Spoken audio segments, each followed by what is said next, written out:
Hey everyone, I'm Deanne Castro, Creative Memories Advisor, and I'm here to show you another border that I've just created. Um, this time I've used the Painted Garden paper pack. I've also used the Showtime paper pack, and I'll also use the Showtime paper to create the border tonight.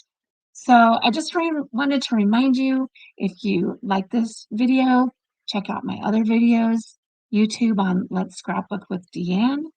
And if you like them, feel free to subscribe and click on the bell because that will alert you whenever I have a new video come out. So, and also, if you want to check out my website, please only check out my website if you don't already have an advisor, because your advisor, I'm sure, works very hard for you and wants you to order from her. But if you don't have an advisor, then feel free to check out my website at the site right here below. And we can go ahead now and get started with the border.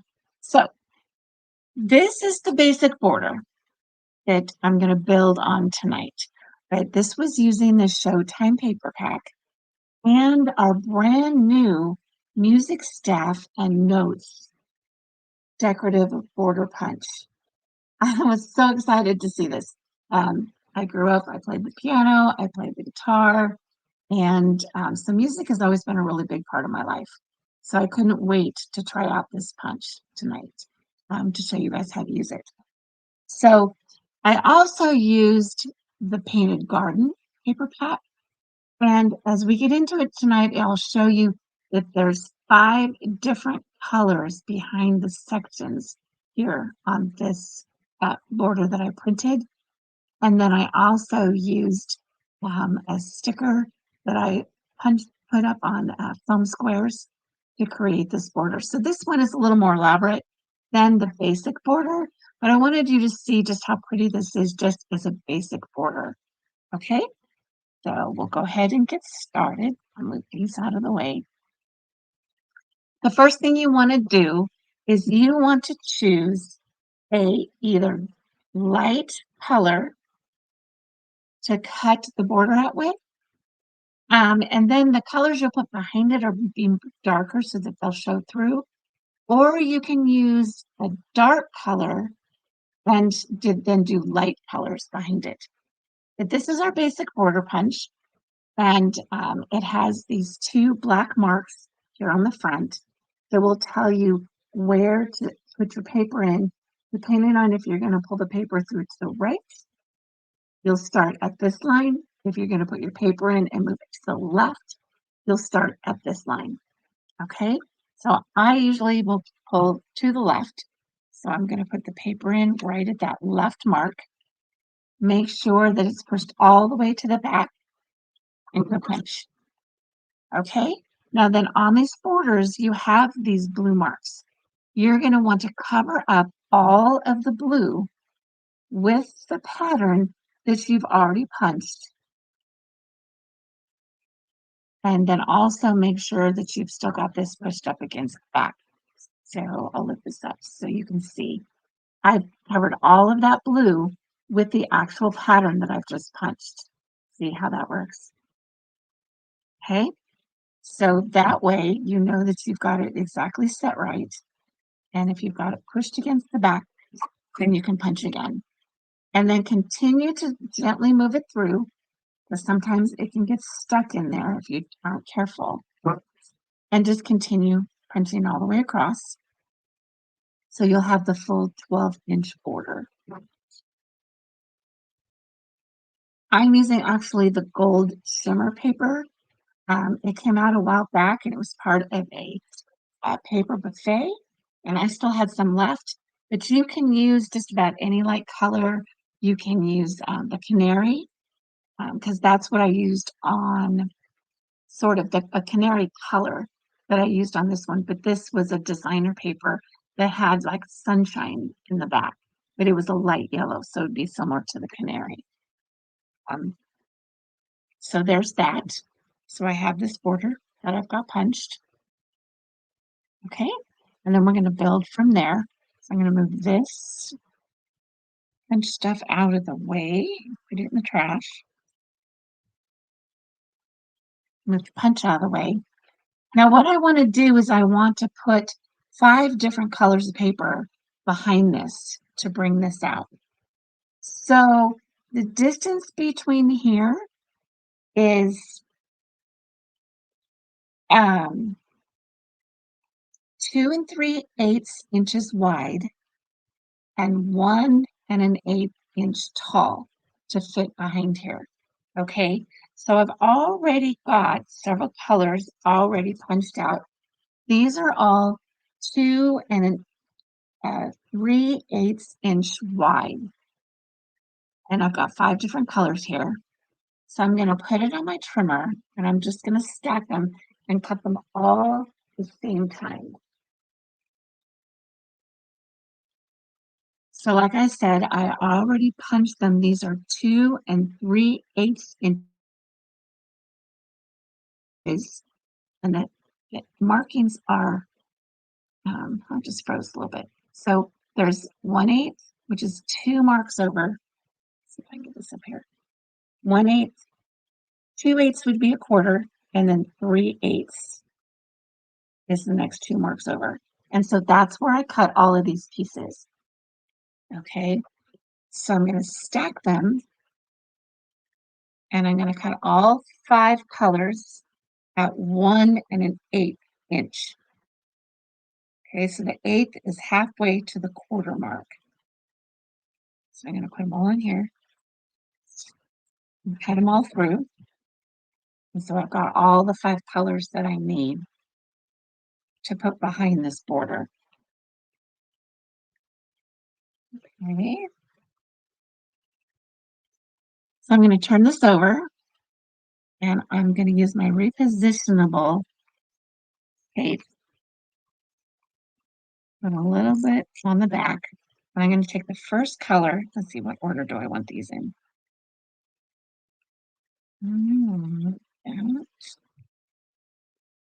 This. Okay, so I put them in kind of a color order. So when I turn them over, there's a variation of color. So the first one, I'm going to just put right here on the back, right in between to where it doesn't show through on the front. There aren't any holes here on the top or the sides or the bottom, but it doesn't completely cover the back. Okay, so it just saves a little bit on paper that way. And then I'm going to do that with the next color.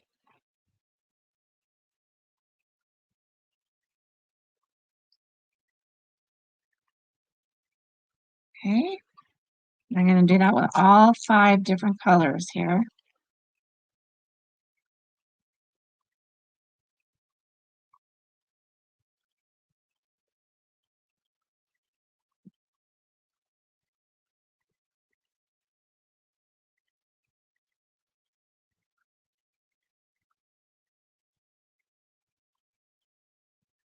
Just match it to where it doesn't have any holes showing through.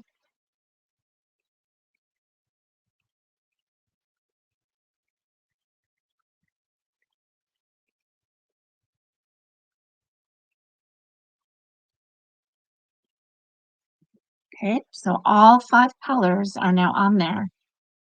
And so then they show through in each different section. Isn't that pretty? I just think that's so pretty. Okay, the next piece I'm going to cut, I'm going to cut it actually with the Victorian blade just to give it a little different look. So I'm going to switch out my blade. I just lift it up, pull the straight blade out, the Victorian blade in, and I'm ready to go. And I'm going to cut just a little bit off, like about 1/8 of an inch off one end to get the Victorian cut on one side of this paper. Make sure it's straight. Okay, so I just cut that little piece off there. to give me the Victorian edge on this paper. And now I'm going to cut this piece at 2.5 inches.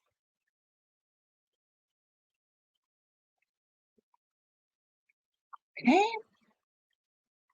Now I'm going to put the straight blade back in here before I forget. And then I'm going to cut this blue piece at just over 2 3/4 inches. So it's got the straight blade in, and I'm going to cut it at, I want the balloons going up and down here, so I'm going to turn it around. So this is 2 3/4, and I'm going to just move it over 1/16 of an inch more. Give it just over 2 3/4 inches for the rest of this border. Okay, so I'm done with my trimmer. So now I'm going to adhere this piece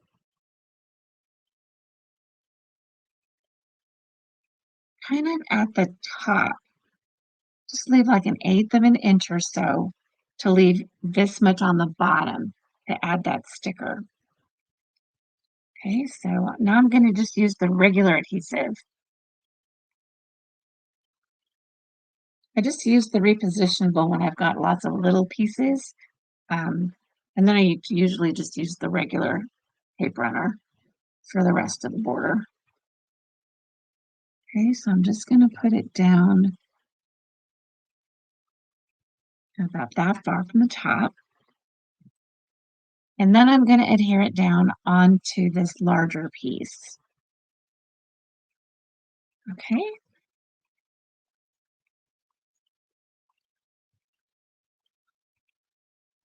And remember, you only need a little bit of adhesive. You don't need to run it all the way up and down your borders or your pieces of paper if you're making it a full page.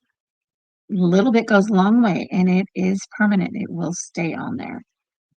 Okay, so I just centered this now onto this blue piece. See what that looks like? Isn't that cool? So now I've got this piece that I'm going to add down here.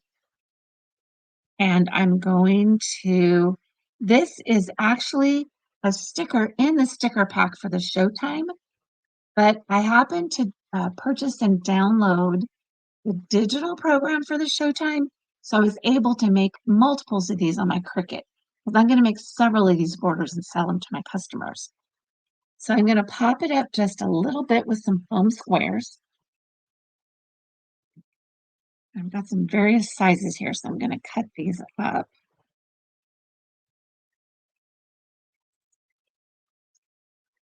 And put them across this other note piece.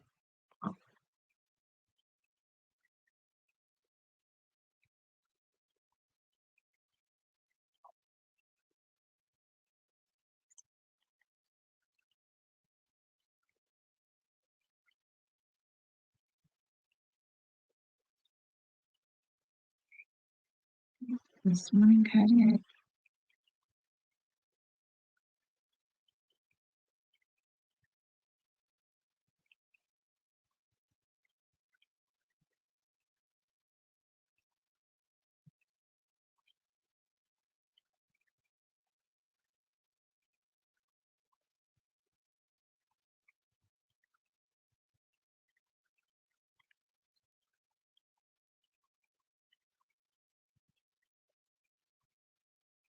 And I just need one more, so I'll just use one of these little ones.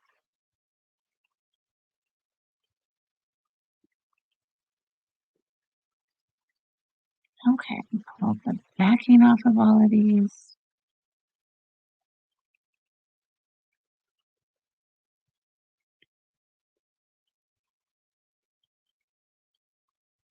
I absolutely love this new punch. I just can't wait to try it more different ways. And if I come up with some new ideas, I'll show you guys those new ideas. But this is just what I came up with off the bat, so I thought this was so pretty. Okay, so now I'm going to kind of post it, center this. Oh, that might be upside down. Okay, it's going to have to stay that way. Okay, and there we go. And that border is done. Quick, easy, lots of fun new ideas. So thank you guys so much for watching. It's fun being with you again. And I'm going to come up with some new borders. Oh, and I wanted to show you. This was the Showtime paper pack. So it's got some really cool jewel tone papers and stuff to go with it. We have a new paper pack that just came out, and it's called New York City Themes. And it's got the Statue of Liberty and a few other different things that contained in New York. But the colors go perfect with the Showtime paper pack. So it's really fun to mix and match these together. Okay? I have to get that out there because I forgot to tell you in the beginning. So if you have any questions, feel free to let me know. And thank you so much for joining me. And again, if you want to, what's it called? Subscribe to my channel, feel free. And check out my other videos. Let me know what you think. Thank you so much. We'll see you next time.